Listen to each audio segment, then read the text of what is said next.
Good afternoon. It's 3 o'clock.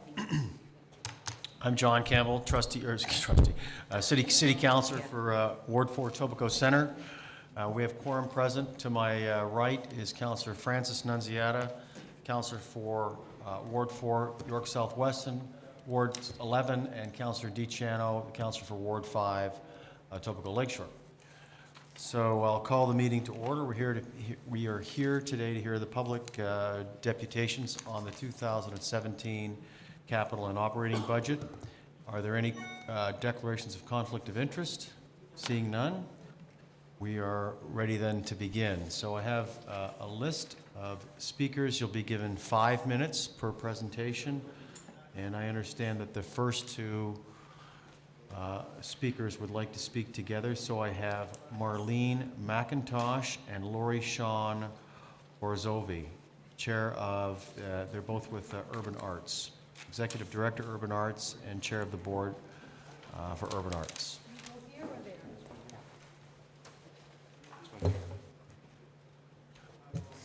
Good afternoon. Good afternoon, everyone. Thank you for coming today. Thank you for the opportunity.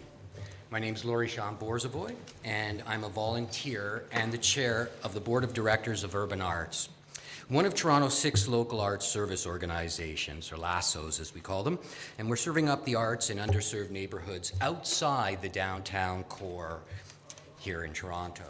And I'm here today to speak to you about the value of the arts in neighborhoods outside the core and about the impact of your investment in the arts in young people and community, in urban arts, and in our city. Urban Arts is a nonprofit organization serving residents within the former city of York, enhancing lives through the arts, culture, and heritage. Since 1988, we have been serving this area, specifically youth. Most recently, we completed our new 4-year strategic plan, 2020 vision, which you can see has been a lot of work. That charts the course for us to expand services to the entire population within the former city of York boundaries while still maintaining a focus on youth and on the York South-Weston area. Your invaluable support has allowed us to expand our services to the broader community, providing arts and culture programs and activities directly to over 4,000 people in 2016 and touching the lives of thousands more. In essence, we have moved from engaging youth through the arts to providing the thread that weaves together generations. And we sincerely thank you for your ongoing support. In 2015, we updated and resubmitted our joint LASSO 4-year business plan to the Arts and Culture Division. This joint plan was developed to meet set financial goals to assist us in stabilizing our organization's operations so that we can more effectively meet our programming, operating, and infrastructure needs. We have made immeasurable gains over the years, but there is so much more work to do. As we anticipate the launch of the new Artscape Weston Cultural Hub currently being built in Weston, along with other new developments in the area, we are looking future forward, looking to capitalize even further on the gains we have made and on your continued support for the arts. This support will help us to offer new and increased services to the larger population in ways that we have not done before. We are in the process of fully reactivating our John Street space as a legacy space for the Weston neighborhood in anticipation of and preparation for the new cultural hub space. Today, we are asking that you continue to support us and provide that support to the rest of the arts community so that we can continue to make meaningful strides and gains, and so that we, as a city and as local communities, can all reap the benefits of the social returns of your investment. We urge you to make the final step in meeting the $25 per capita goal for the arts set for 2017 and beyond. We are almost there, and this year's commitment will allow us to reach that goal. For each dollar that you invest in urban arts, we are able to leverage an additional $3 to $4. And likewise, for each dollar you invest in the arts across the city, $11 to $22 is generated. Now, we urge you to help us to continue to meet our strategic and financial goals, because in doing so, You are building not just on the development of our residents and our communities, but also in accomplishing the goals set out in the city's culture plan and the Community Arts Action Plan, plans that Urban Arts and the other LASSOs work so diligently with the city to achieve. Your support equals enormous social impacts, ensuring a lasting legacy for many years to come. And I open this up by saying thank you and inviting any questions that you may have. Questions? Questions or comments? No questions? Okay. I would like to thank Francis Nunziata, Councillor Nunziata, and Councillor DiGiorgio, who's not here today, for their ongoing support over the years to us. So thank you very much. Okay, thank you. Thank you for coming today. Thank you very much. Oh, Marlene, you're not saying anything? Oh, no, Oh. I was here in case there were questions, we'd answer together. Yes, if you have any specific questions. Well, since, I thought you were going to speak, Marlene, so can I ask? Yeah, go ahead. Yeah, okay, so just, we've heard from a number of arts groups, and the brochure that you gave to the members of the Budget Committee, as far as community building and the mural projects that each art group participates in the community, the murals that are done by the local arts group, that is completely separate from your overall annual budget, right? That's a separate grant that you get for doing the murals, so it's not part of your art budget. No, it's not, it's through the START grant. So that's not really included in your annual budget. It's included in our overall budget, but not through the grant we receive through cultural services. Okay, That's a project budget, yeah, not an operation. thank you. Thanks for your time today. Thank you. Thank you very much.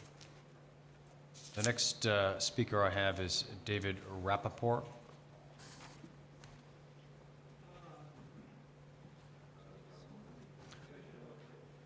Good afternoon. Good afternoon, sir. Thank you. Just in terms of introduction, I'll wait till it goes to one. Yeah. I'm a longtime resident and ratepayer in Ward 17. I am officially retired, but periodically teach undergraduate courses at Trent University in Peterborough and in Oshawa. Thank you for this opportunity to allow my voice to be heard in this process. I really appreciate it. There are several parts of the budget that concern me, but I limit my remarks to public transit and the city's transfer payment to the Toronto Transit Commission. It is evident that the city's commitment to public transit has been steadily slipping for the past few years, and I think this is a terrible mistake, particularly at this time, and I'll get into that. Last summer, I attended a climate change consultation hosted by a member of Parliament, Davenport, Julie Zarowitz. It was well attended, and I appreciated her putting it on. We expressed our concerns about climate change and pipelines. However, when it came to the question of carbon consumption, it was acknowledged pretty widely that much of that matter was more in the orbit of subnational governments, specifically municipalities, and that's what brings me here today. I don't want to lecture you about the urgency of climate change, the accelerating melting of the polar ice caps, the rising temperatures, the flooding in southern Florida, and so on. You all read the newspapers and watch the news, so it's hardly necessary. Yet when I look at this budget, particularly its grant to the TTC, I must wonder if the point has registered with Toronto City Council. You might respond that what happens in one municipality in a country that produces only 2% of the world's gross domestic product can hardly matter. I would argue that it all matters. Toronto is the largest municipality in Canada with a larger budget and population than most provinces, and you know that. It matters what we do. If anything, we should and we can set the standard. The standard recognizes that public transit is far friendlier to the environment than the increasing widespread use of private automobiles. I agree with Mayor Tory that the city is strangling itself with cars. It seems that the city is focusing too much of attention and resources on the movement and parking of private automobiles at the expense of other needs. Everywhere I go, there are cars. There are permanent traffic jams. There are cars on front lawns. replacing trees and greenery. I can hardly walk through the back lanes of my neighborhood in the Dufferin-St. Clair area without being confronting a car.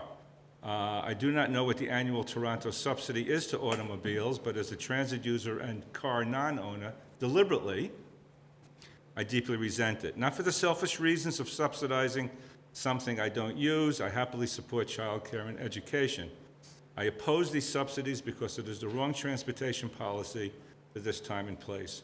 Higher levels of pollution and carbon emissions, an estimated 35% of greenhouse gas emissions, and so on. According to the Board of Trade, you know this, traffic tie-ups and long commutes and inadequate public transit costs us billions of dollars a year.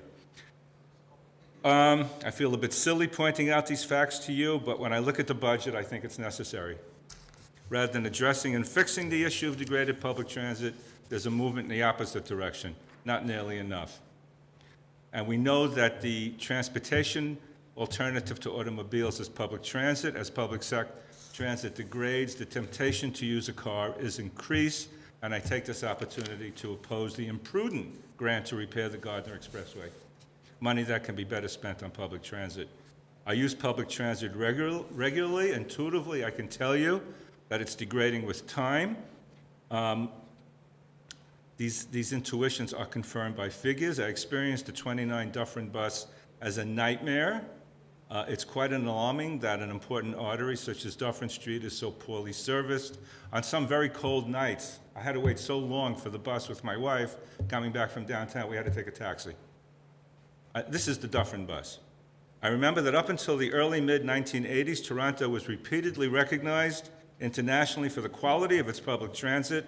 Since that time, we've moved in the other direction, and I fully understand that the megacity and the downloading initiative from the Mike Harris government seriously degraded those grants, but that was 20 years ago, and we need to address it, and we need to address it now. Here are a few of the more salient points from the proposed budget. Can you wrap up in the next? Oh, well, I've made my point. I mean, you know the budget, and I think with climate change, particularly now, if we don't address that issue, and Toronto is in a position to address it, our grandkids are going to have to address it, and they're going to have fewer options. I urge you to take the lead on this issue and seriously address the issue of public transit. Questions from councilors? I have a couple of questions. I'm sorry? So I have a couple of questions. Sure. So you're saying that the city's investment in the TTC is declining. Is that what you're saying? I'm saying the investment in the TTC is declining. When I get the opportunity to talk to the province, I'll do that as well. On the basis of what figures are you drawing? Because that's not a reflection of the reality under this administration, under this mayor. If you look at how and the extent, or compare Toronto's investment in public sector infrastructure in the last 20 years to other cities, particularly Paris, which is talking about free transit now, And how much- Melbourne, Australia, I can't give you exact figures on that. No, but I would be curious to know how much the Paris Underground gets from the national government. I agree with you. It has to be addressed, the transfer payments from other levels of government. Right now, each ride in Toronto only gets a 90-cent subsidy. That's On the right. average. And I'm on the TTC commission. I'm well aware that the rider of the TTC is paying 70% of the operating cost of that Exactly. service, right? Right. Exactly. But the point I want to make, though, is that we really have not improved public transit in Toronto. I mean, there have been some exceptions, of course, but all in all, I would say in the last 20 or 25 years, the system is pretty well in place. There's been in Scarborough, there's been a bit, there's the Shepherd Line and You're so aware on. of But all in all, it's pretty well the same. You're aware of the extension that's opening at the end of before the end of next Oh, year? I know there are a few other extensions happening, but it's far from adequate. Right. No, I'm not disagreeing with you. Yeah. Thank you for your deputation today. You're welcome. Thank you. Next, I have Mr. Bill Worrell. If you want to speak, you have. No, you can't. If you want to speak, you can put your name down to speak.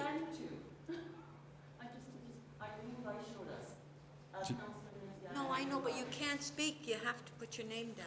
I'm looking for Bill Worrell. Yeah, that's me, but I have to have. No, she'll wait her time. She'll get her time.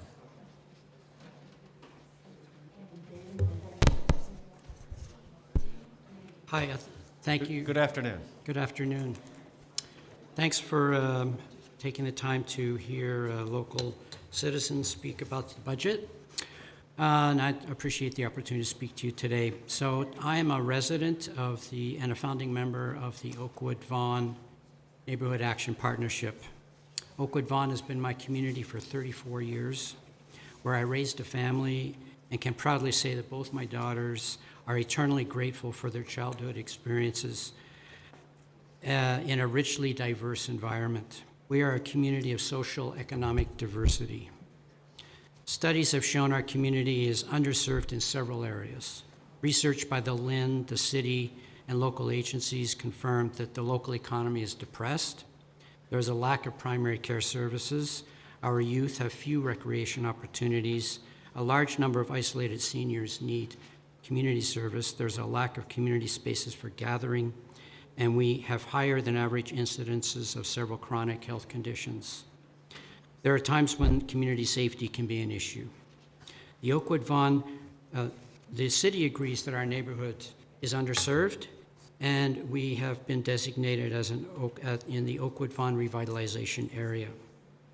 This designation is very welcome. It allowed us to access some programming dollars from city departments. However, some of those initiatives have been delayed. The Oakwood Vaughan Neighborhood Action Partnership is a broad-based community organization of residences, businesses, agencies, and city representatives. We also include offices of Councilors Cole and Mahevic, as well as MPP Hoskins and MP Carolyn Bennett. Our three main areas of focus are building a healthy community through social engagement, economic development and stability, and community safety. I moved into this community as a tenant and then became a homeowner.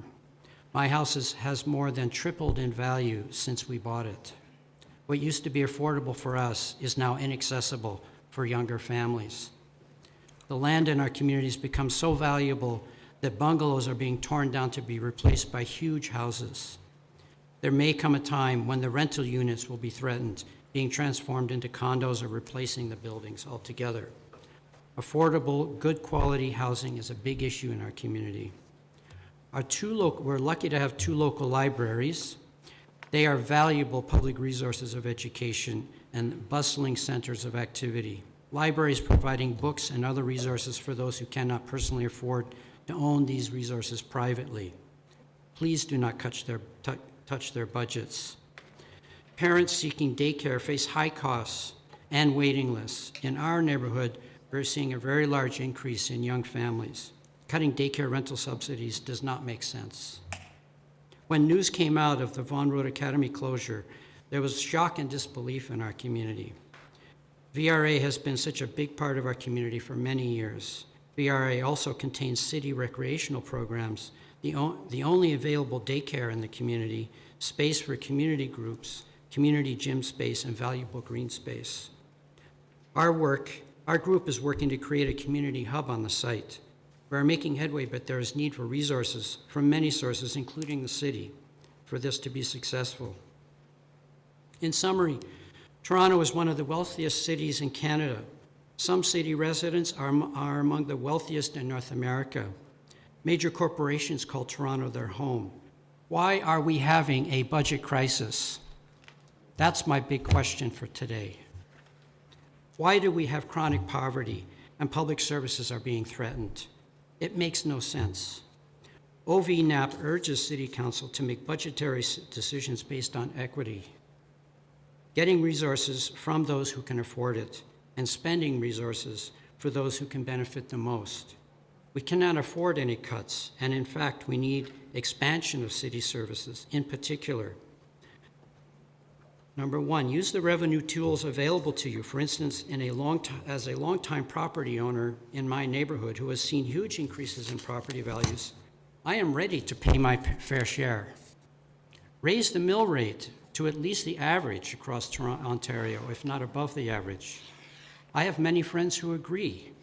At the same time, please look at ways that the city can ease the property tax burden on tenants, as other cities have done. Use some of the other as yet untouched revenue tools that have been made available to you. We appreciate that the city has identified the large number of school closures as an opportunity to create community hubs or other publicly owned facilities. We're working with our local councilor, city staff, and Councilor Josh Matlow and the city school board committee. Could you wrap up? Yep, no, sorry. Yeah, so we urge you to increase resources in these areas for community hubs, to expand the vital services, including parks and rec and other community services. And finally, affordable housing is a big issue in our community. We urge the city not only to repair existing housing, but expand low-income and supportive housing in our city and in our community. Thank you. Thank you for your deputation. Councilor DiCiano has a question.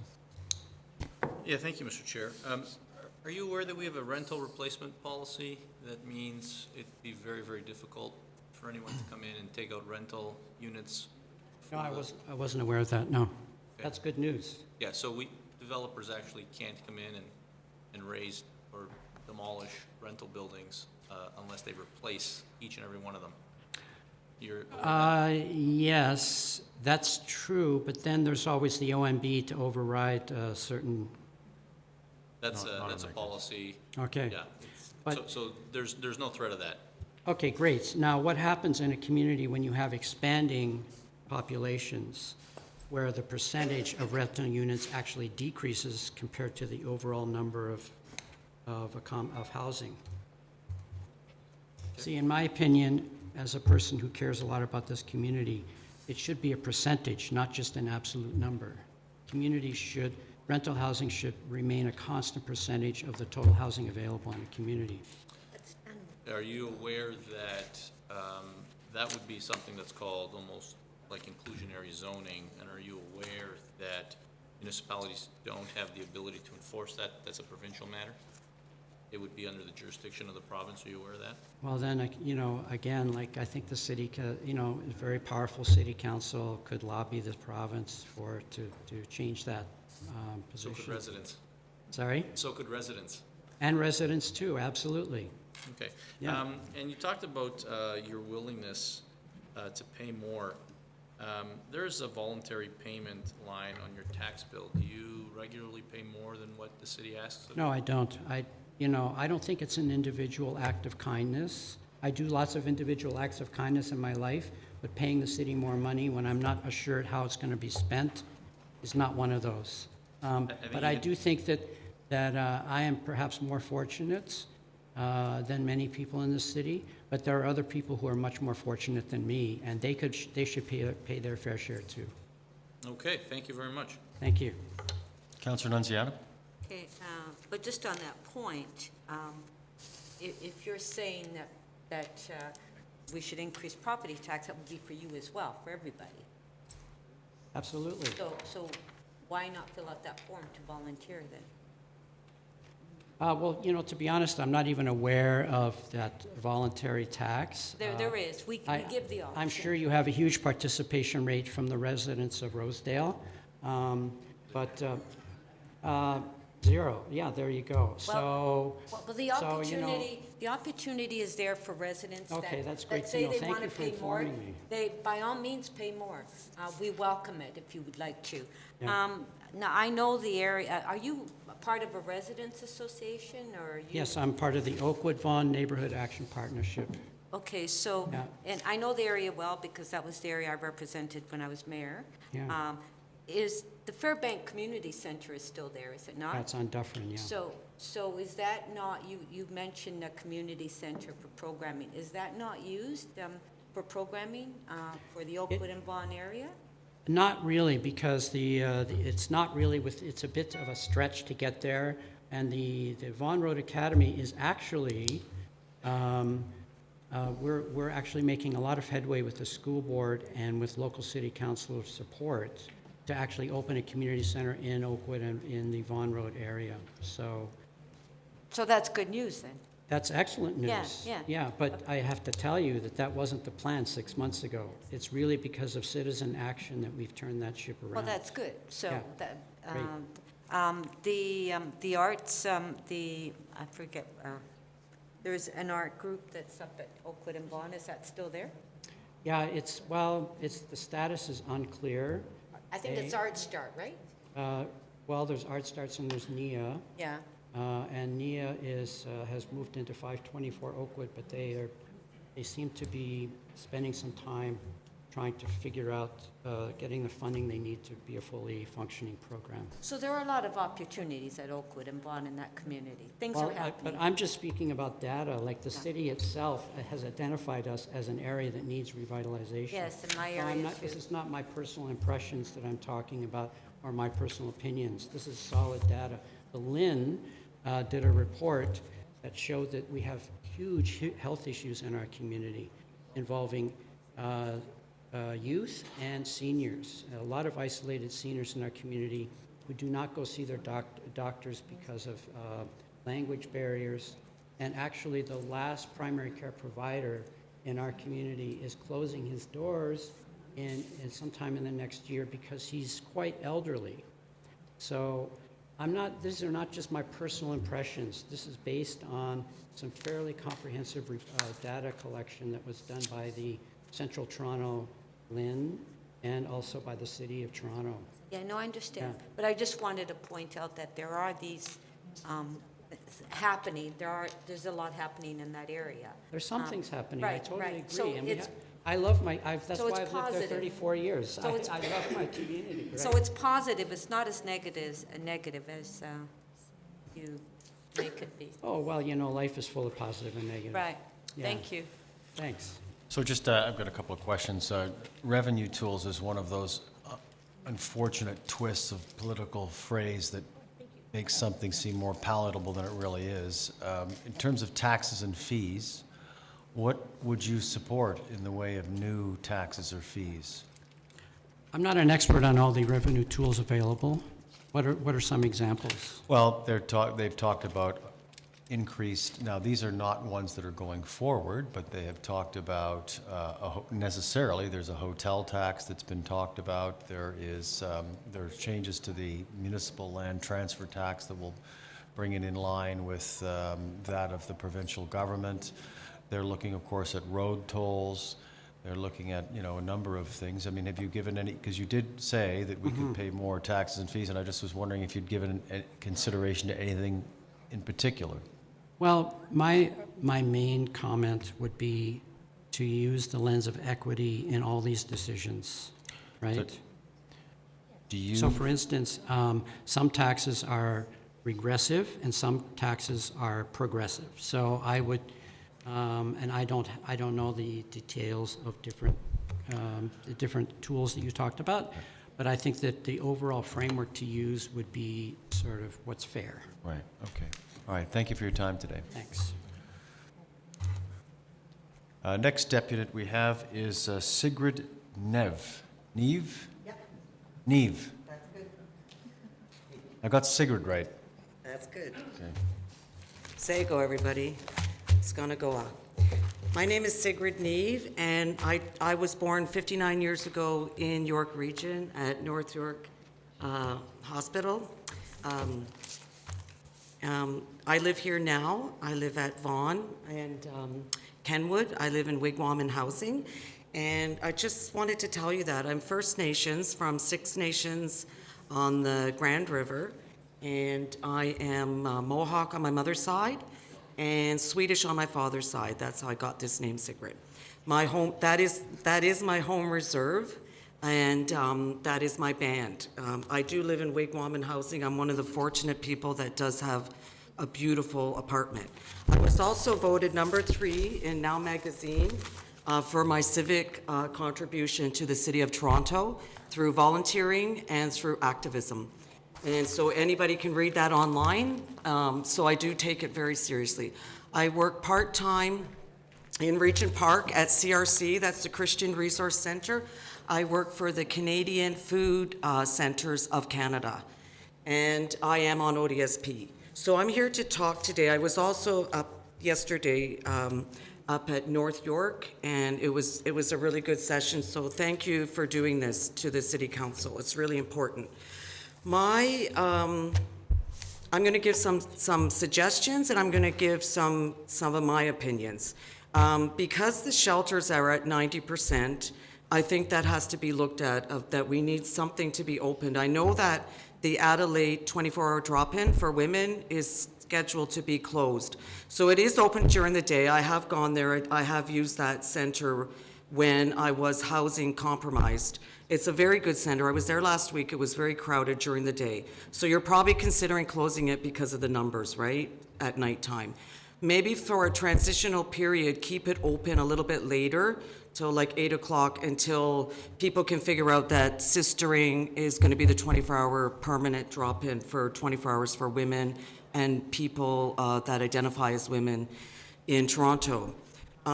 Because the shelters are at such a high capacity, we do need to open something soon. And you're asking how that ties into the budget. It does, because of if people that are on the streets are health compromised and end up costing us money in the long run. And also, I would also like to suggest that we are reactive in our environmental responses, such as all the money that it was costing us for the ice storm, for the lakeshore flood. I think we need to be more proactive in our dealings with environmental incidences, and like Line 9, the pipeline that goes across Finch, if it was ever to break, there's really not an action plan for that. So these cost the city a lot of money, and we could be more proactive as far as environmental goes. We need to also develop, I think the tolls are on the right track. I do have a license, but I did take the bus here, and I do take the TTC, and in looking forward to the new service along Eglinton. I think there should be a carpooling incentive, and that's not my own opinion, because I have a lot of friends who drive out to Milton to go to work, and they argued with me about this. So like the people that I kind of hang around with, we do debate, and there are a lot of people that are against that. But I think instead of doing a mandatory, it should be some kind of incentive. And same with the tolls. I think there should be a toll if you're coming down like south of Bloor, for sure. And I think that the fuel industry should be taxed maybe a little bit more. I don't know a lot about that, but I do know that there are subsidies, and I'm not too sure if the City of Toronto is involved with that, but that's one thing I think could happen. And get in touch with Green Action. It could work with the city budget. And also the land transfer tax. It's at 3.8%. 30 seconds. Yeah, I think it should be raised. I think developers, I have gone to a lot of meetings with Christian Wantam in the area where I work, and a lot of the condo developers, like offshore, I think that you should be looking at their investments. Like if they're renting out these condos or their Airbnb, there should be some kind of money going to the city for that, for sure. I'm pretty sure you can find out who's just buying these condos and then letting them sit for investment. And that goes for land too. If anybody's holding on to land on this territory of the Haudenosaunee, they should be taxed. Could I just ask Yep, to you wrap can up? stop me. Okay, all right. That's fine. Okay, Water is life. okay. Any questions? No questions. Thanks for coming in and giving us your Okay. views today. Next, I have Wendy Komiaitis, Executive Director, MetTrack. I'm sure I pronounced the name badly. Now you know how I feel when I'm at speaker.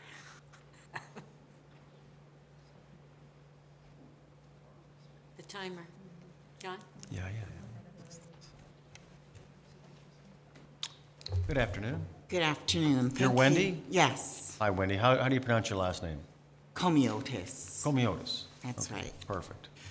Thank you for the opportunity to make this deputation by MatTrack Action on Violence. My name is Wendy Comiotis, and I'm MatTrack's Executive Director. MatTrack is a 33 years old award-winning organization with a mission to prevent gender-based violence. Our mission is to end violence across all communities through education, research, and policy. We work to build a safer city by conducting community safety audits. We usually do those in partnership with local councilors. We run weekly after-school programs in 4 schools in the City of Toronto for youth, with a focus on preventing violence before it starts and cultivating and mentoring youth to become leaders in their communities. MatTrack contributes to building safe neighborhoods, learning environments, and workplaces for all people at risk of gender-based violence. Our community safety audit was recommended by the City of Toronto for implementation across all neighborhoods, and it is recognized as a best practice by UN Habitat Safe Cities.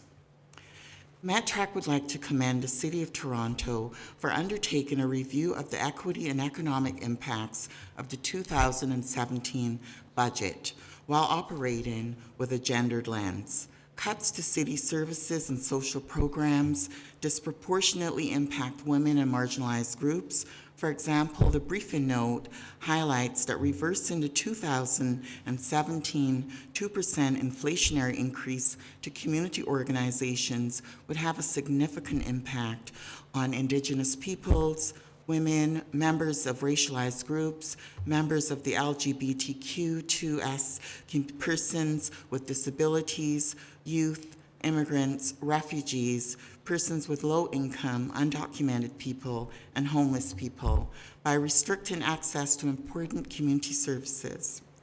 We hope the Budget Committee will take the briefing notes concerns under consideration. Childcare, there are 2 issues that we'd like to focus on here briefly. Childcare. MatTrack does not support the proposal to eliminate occupancy grants to 350 childcare centers in schools because of its potentially negative impact on families already struggling to pay for the high cost of childcare. Even if seen as having low impact, this cut will require some families to spend an additional $1.35 per day or $335 per year per child. MatTrack encourages the city to keep its promise in funding an additional 75 childcare subsidies and integrate this into the existing budget. We're aware that there are currently 17,000 children on the waiting list for subsidies in need of which will cost $750,000. For MatTrack, the availability of childcare for women facing intimate partner violence helps to increase their options for leaving abusive relationships by providing opportunities to employment, education, and training and language instruction. Recreation. We know that recreational spaces are essential to the healthy development of children and youth. The slated closure of 16 TDSB schools would directly disenfranchise various groups that includes women, members of the racialized communities, immigrants, refugees, persons with low income, children, and youth. The 2008 Roots of Violence report highlights that youth in the City of Toronto, first indicator of a deprived neighborhood was a lack of accessible services such as parks and recreations, community health centers, libraries, schools, or youth services. With the closure of schools such as the Vaughan Road Academy, this further adds to the loss of community assets.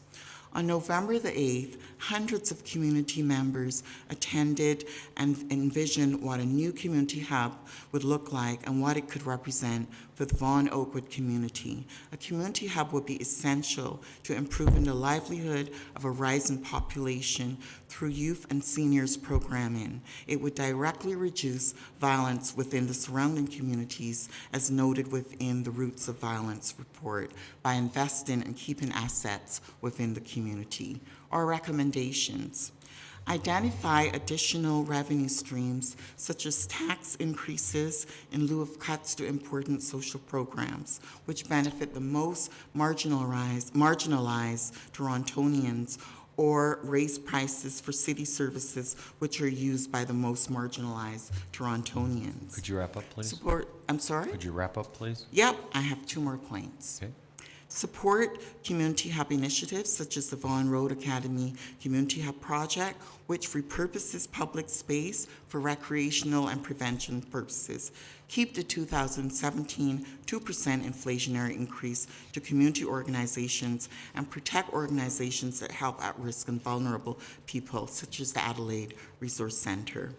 The November 2016 report, The Cost of Poverty in Toronto, funded by United Way and York Region and Open Policy Ontario, estimates the cost of poverty in Toronto to be between 4.4 to 5.5 billion in areas.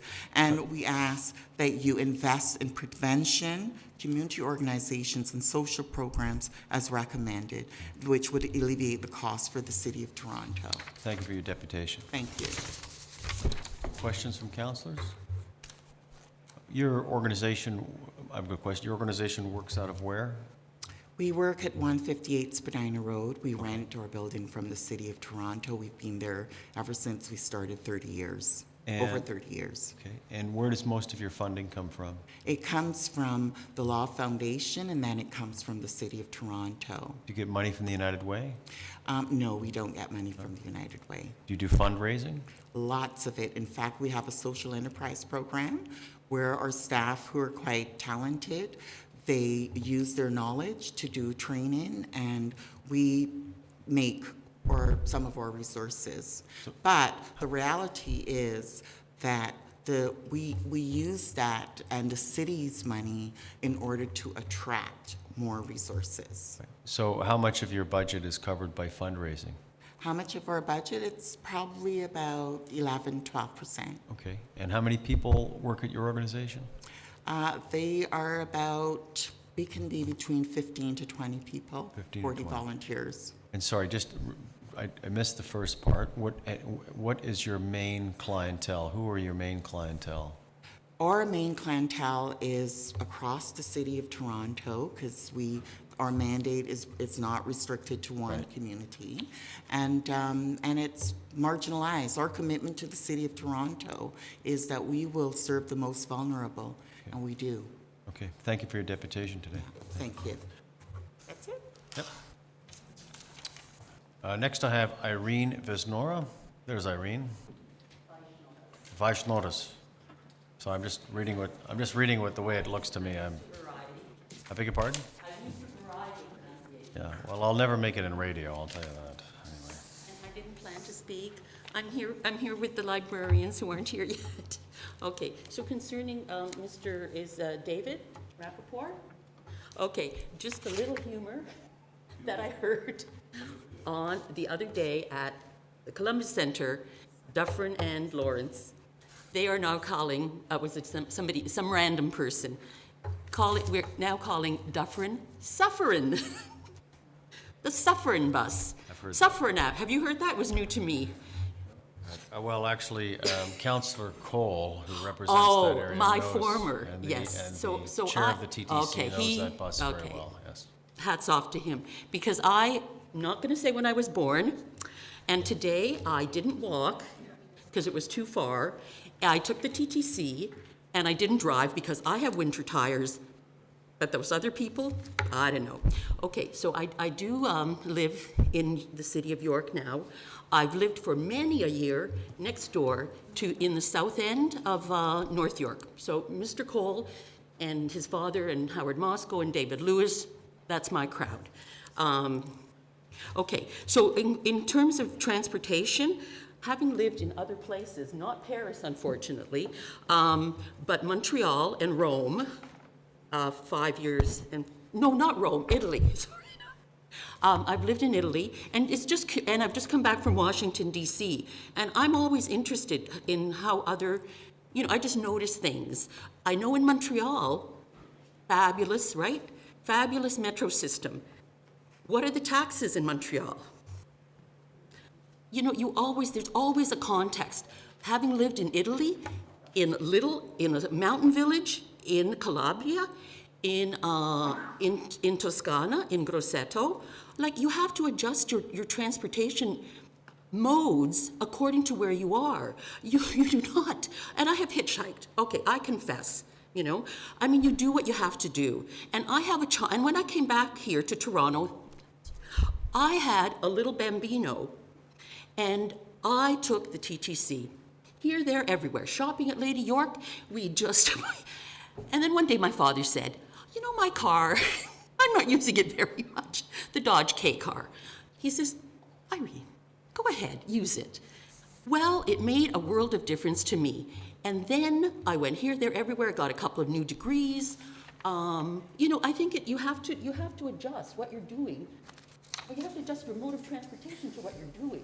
And I won't tell you what I did yesterday in anticipation of today's weather. So I couldn't get a ride from my local counselor because she'd already gone, but I phoned her staff and they suggested to me very kindly, I suggest you take the TTC. 2 buses, great, super. Okay, I'm trying to read my notes because I didn't prepare. And in Rome, and I think St. Clair, who's ever talking about St. Clair, is brilliant. The design is brilliant. Vid Ingelvix thinks it's brilliant. I agree with him. What reminded me of Rome was St. Clair. You have path for everybody. And if somebody wants an example of proof of payment enforcement, you go to Rome and you watch the SWAT team that jumps into action.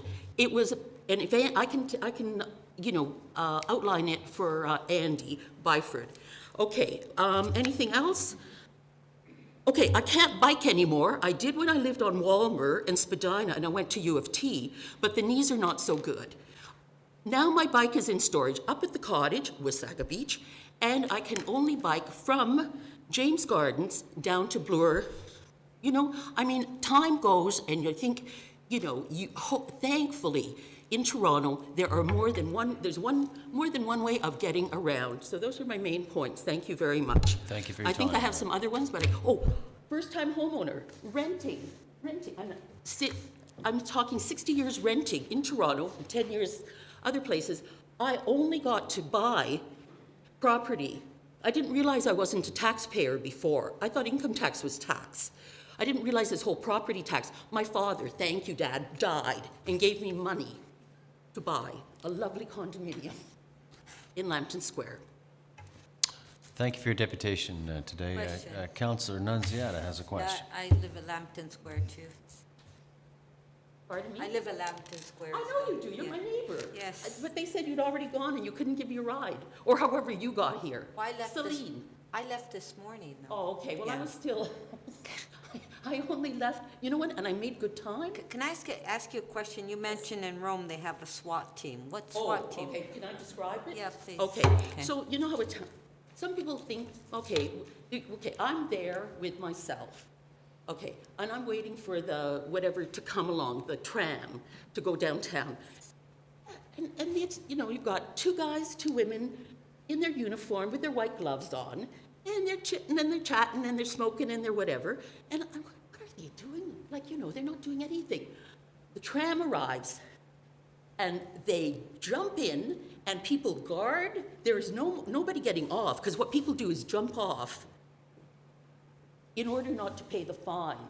So they make every single person show that they have paid, and you pay big time. So if you are a student, a foreign student from wherever, if you are, it doesn't matter who you are, you pay, like say, I don't know, $500, and you for that year, you will think every time, and you don't run up and date stamp.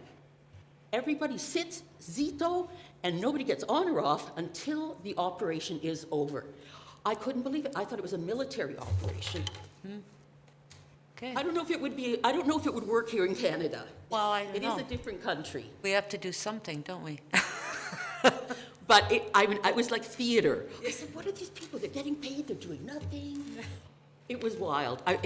If I won't tell you what year it was. There was no such thing as cameras. You know, I don't have a camera video thing, but I loved it. Yeah.